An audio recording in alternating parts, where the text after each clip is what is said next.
கிறிஸ்துவில் அன்புக்குரிய சகோதர சகோதரிகளே, இந்த புனிதமான தவக்காலத்தின் பயணத்தில் 40வது நாளில் நாம் இறைவனால் அழைத்து வரப்பட்டிருக்கிறோம். இது ஆண்டவரின் பாடுகளின் ஞாயிறு, மனம் மாற்றத்தினுடைய உச்சக்கட்டம். கீழ்ப்படிதலுடைய உறுதிப்பாட்டை நாம் உள்வாங்கிக் கொள்ள வேண்டும். இறைவாக்கினர் என் முதுகை அடிப்பவர்களுக்கு என் தாடையை முடியை பிடுங்குகளுக்கு ஒப்பித்தேன், அவமானப்படுத்துவோருக்கு என் முகத்தை நான் மறைக்கவில்லை என்று உறுதியாக கூறுகிறார். இந்த துணிச்சல் இயேசுவின் பாடலின் போது முழுமையாக நிறைவேறுகிறது. தவக்காலத்தின் 40 நாளின் நோக்கம் 40 நாள் துன்பத்தை தாங்க ஆயத்தப்படுத்துதலாகும். கடவுளின் நீதியை நம்பி அவர் துணை நிற்பார் என்ற உறுதியோடு அவமானத்திற்கும் துன்பத்திற்கும் நாம் நம்மை ஒப்புக் கொடுக்க இந்த நாளிலே அழைக்கப்படுகிறோம். கிறிஸ்துடைய தன்மை என்ன? தன்னலமற்ற தாழ்மையின் உச்சம். கடவுளின் நிலையை விட்டு அடிமையின் உருவை ஏற்கிறார். திருத்துதர் பவுல் பிலிப்பியர்களை திருமுகத்தில் இயேசுவின் தன்னலமற்ற தன்மையும் முழுமையையும் அது தந்த வல்லமையை நமக்கு விளக்குகிறார். இதுவே புனித வாரத்தில் நாம் தியானிக்க வேண்டிய கிறிஸ்துவின் அடிப்படை தன்மை. இயேசு கடவுள் வடிவில் இருந்தும் கடவுளுக்கு இணையாக இருப்பதை தமக்கு பற்றி கொண்டிருக்க வேண்டிய ஒன்றாக கருதாமல் அனைத்தையும் விட்டுக் கொடுத்தார். மாறாக ஒரு அடிமையின் வடிவை ஏற்று மனிதரை போல் ஆனார். இந்த தாழ்மையே கிறிஸ்துவின் மீட்புப் பணியில் அடிப்படை தன்மை. பிலிப்பியர் 2வது அதிகாரத்திலே 6 முதல் 7 வார்த்தைகள் கூறுகிறார். தாழ்மையுடைய வெளிப்பாடு.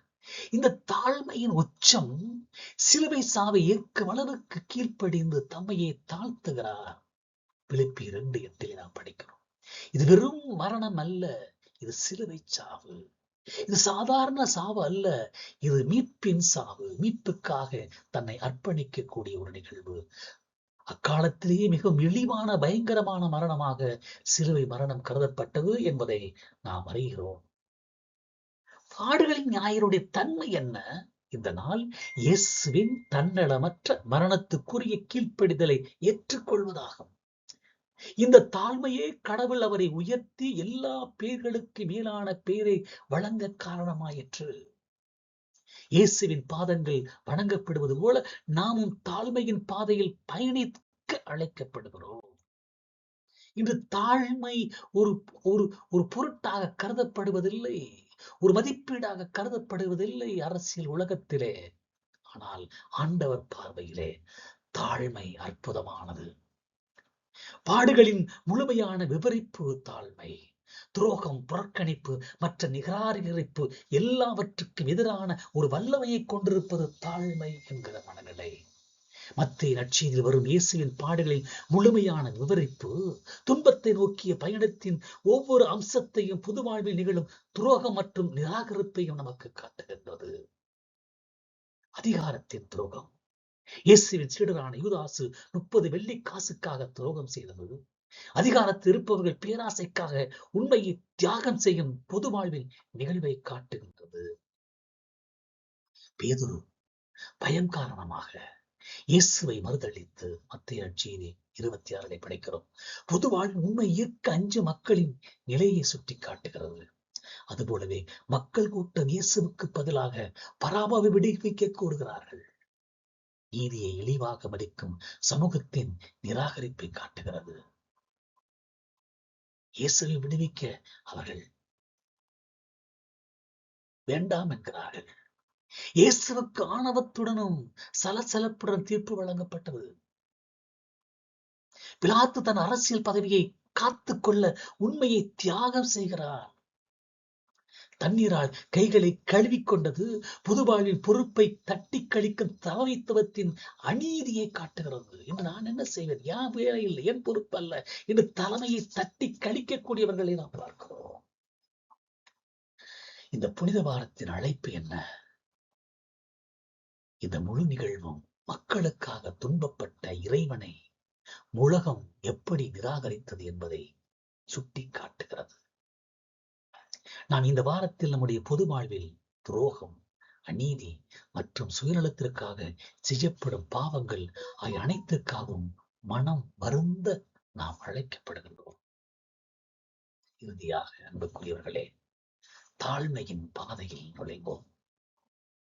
தவக்காலத்தின் 40வது நாள் நமது வாழ்வில் புதிய கட்டத்தை திறக்கிறது.